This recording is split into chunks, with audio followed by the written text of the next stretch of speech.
right, we gotta talk about it. Did WWE make a big mistake by hiring Jade Cargill? I honestly mean this. Did they?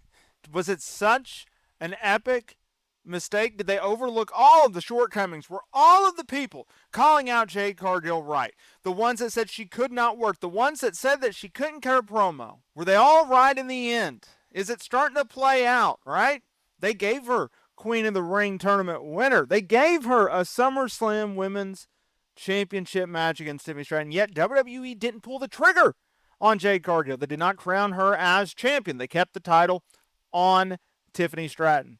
They recently ran back on an episode of SmackDown, a match in which Tiffany Stratton appears to have suffered an injury. And now WWE is building towards a triple threat match where it will be Jade Cargill versus Nia Jax versus Tiffany Stratton.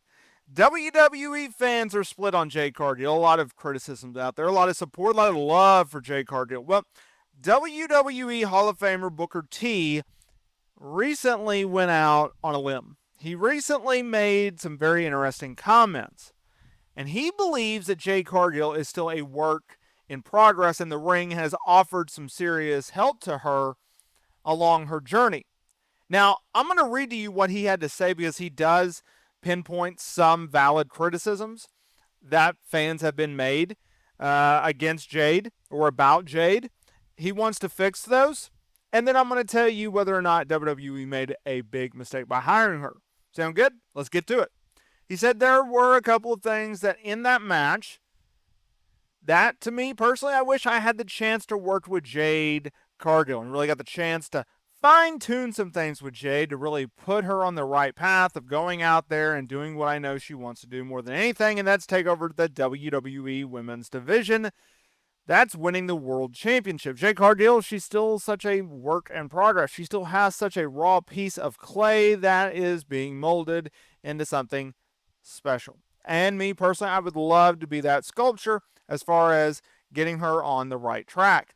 Hopefully, she hears this message. If so, Jade, give me a call so we can get you down to the reality of wrestling and we can get you into the laboratory. We can put the black mask on and start asking ourselves those serious questions. You know what I mean? Let's get to work. Let's go to work. Self-interrogation mode.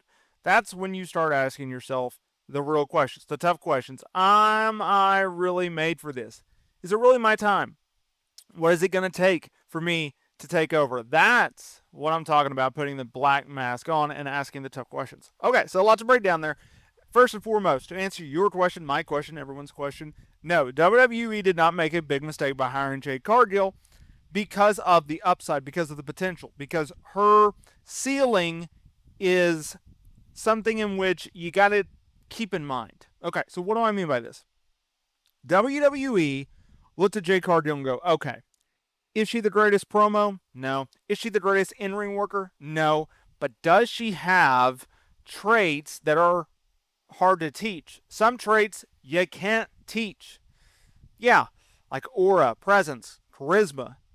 She looks like she's out of a freaking Marvel movie, right? So WWE sitting there going, okay, we can do this. We can help her with promos. Heck, we can mask it. We can say, you know what? We're going to just put a manager with you and call it a day. In-ring work, within time, within reps, within matches, we'll put you with some of the greatest workers in the world. We'll hide your flaws. We'll show your strengths. And in the process, you'll get better. Okay? That's what WWE went with. Now that we have seen Jade Cargill play out, it's exactly what WWE thought. This woman has a lot of potential. Has she gotten better on the mic? Yes. Has she gotten better in the ring? Yes. Is she a great wrestler? No. Is she a great talker? No. But we're making progress, right? It's one thing just to say, hey, this person has a lot of potential. We give them a shot. They don't really live up to the full expectations, or at least make progress towards said expectations. Okay, that's one thing. It's another thing to start making progress towards the efforts in which you are doing. Putting an effort into getting better. That's what Jade Cargill has been doing. That is what Jade Cargill continues to do. So, if you're WWE, you got to go, look, she's not exactly where we want it, but you know what? She's getting pretty good. She's getting better. She's making a lot of effort, making a lot of progress. She's showing us something. Let's keep giving her a shot. Now, I will full-heartedly agree that if we're talking about is Jade Cargill ready to be a main eventer, no. No, she's not. She's only been with the company for a year, by the way. Just saying. Officially on TV, about a year and a half. She's signed with WWE, what, close to 2 years now? A little under 2 years? She was, for the most part, a tag team player for the first year and a half, if not a year of her career, right? She returned earlier this year to the whole feud with Naomi. Now, Naomi's a great worker, and that's why they've been able to do such a great job with Jade. Because she's been able to be with great workers, like a Bianca Belair, like a Naomi, like a Tiffany Stratton, right?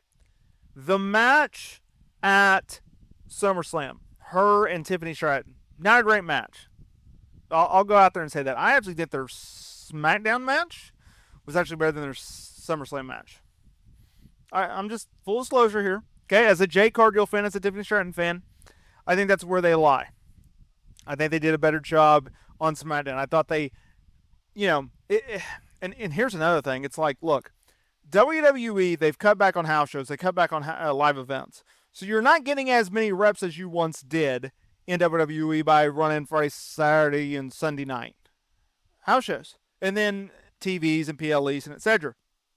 That is hurting Jade Cargill. So whether it's the Performance Center, which she's been to numerous times, whether it's Reality of Wrestling, I actually don't mind the Reality of Wrestling idea because it would at least get her reps in a different system and a different scenery with different people, right? If I'm Jade, I'm going to WWE and going, look, I need more reps. Who and where can I work for that you allow? Can I go down to Reality of Wrestling? Can I work NXT shows? Can I go and work GCW? Can I go and work, overseas?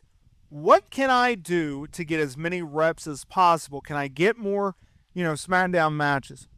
I need more reps. Please give me more reps. I'm trying to learn here. I'm trying to get better.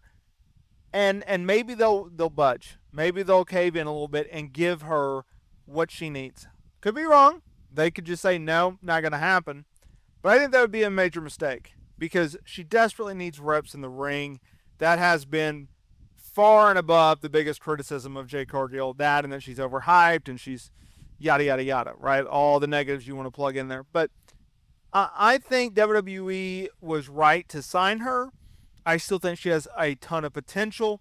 I still stand by that they cut the legs from under her with the SummerSlam loss. I think they should have put the title on her and continued to let her get better because she is one of the biggest stars that they have. So we'll see what they end up doing.